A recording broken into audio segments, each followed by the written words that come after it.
Hola, hoy les vengo a hablar un poco sobre la historia y las principales generalidades de la tabla periódica.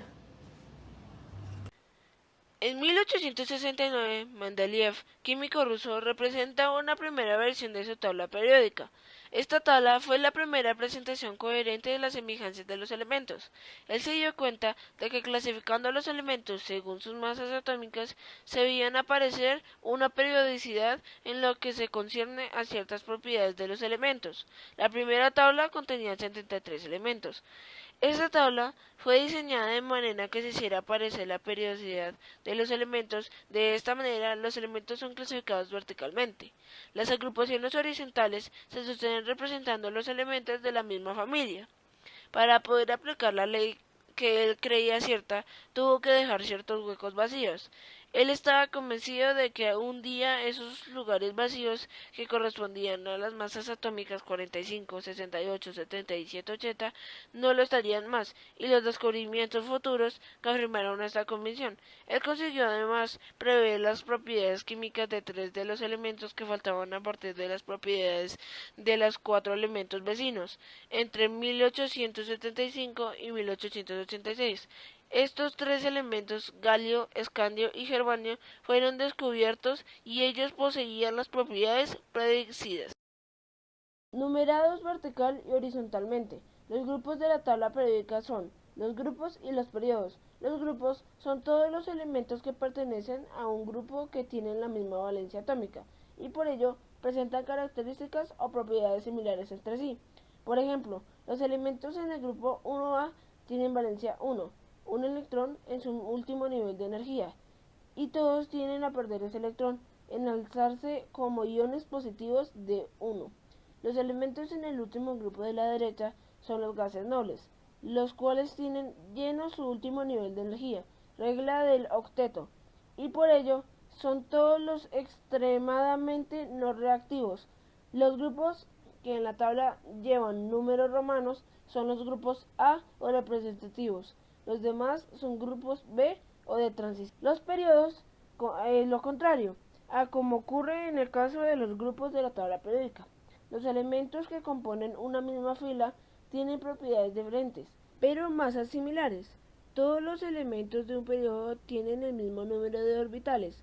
Siguiendo esa norma, cada elemento se coloca según su configuración electrónica. El primer periodo solo tiene 2 miembros, hidrógeno y helio. Ambos tienen solo el orbital 1s.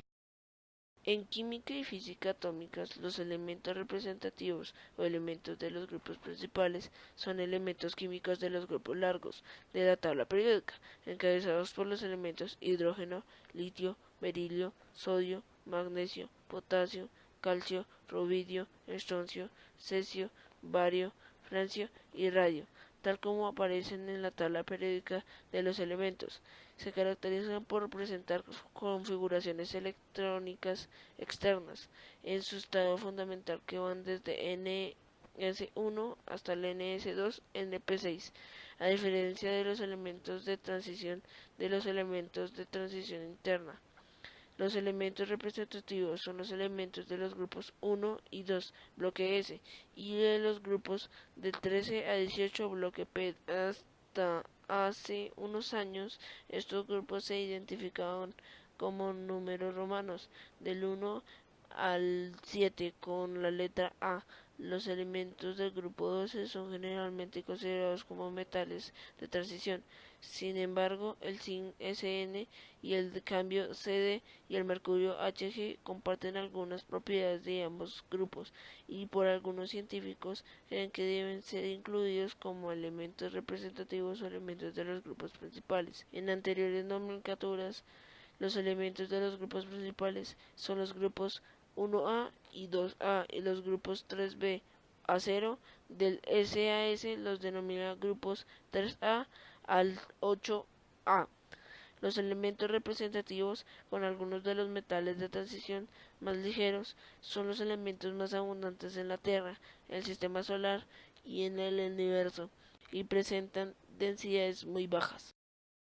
La tabla periódica es un esquema en el que representa los elementos químicos de acuerdo a un criterio. El número atómico, los elementos químicos se ubican en la tabla periódica dispuestos en grupos y periodos. Tanto en los grupos como en los periodos comparten ciertas características fisioquímicas.